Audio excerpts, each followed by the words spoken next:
Hello, friend. So we're talking about relationship. Let's talk about talking to God. That's what we call prayer. And sometimes we feel like we don't know how to pray, we don't know when to pray, we don't know why to pray, and it's really not that hard a thing to do. Prayer is talking to God. Every Christian, every human being has the right to pray to God. And the scriptures actually are pretty clear that God wants us to do this. He wants to talk to us. He actually delights in it. And so every morning for 28 years, I've woken up with these two words: thank you.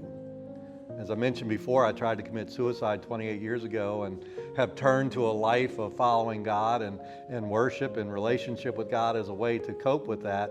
And so I was very grateful to have a second chance at life.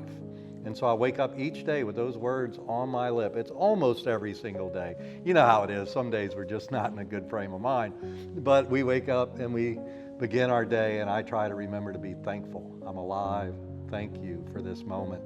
And then I move forward from there. And what I developed is a pattern that has been the pattern for Christians for thousands of years, and for the Jews before us for another thousands of years. So going back almost 6,000 years, Christians and believers in God have woken up, spoken to God, asked Him for help for their day, asked Him for guidance on their way, and also spoke to Him about their sins, confessed what they've done wrong to Him, and asked Him to forgive them.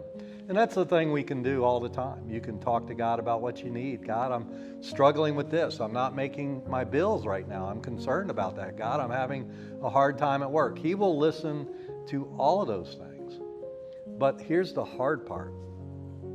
Any conversation requires that we listen back. I want to talk more about that as we go forward, but just taking time each day to try and quiet our mind, talk to God, read His Word. That's certainly one of the ways He speaks to us, but then also just listening with our minds and our hearts, sitting quietly each day. Boy, that's a radical thing to do when you have a smartphone in your hand 24/7. But if we could just learn to put that down, stop a little bit, think a little bit, pray to God a little bit, it can change your life dramatically. Hope to see you around, friend.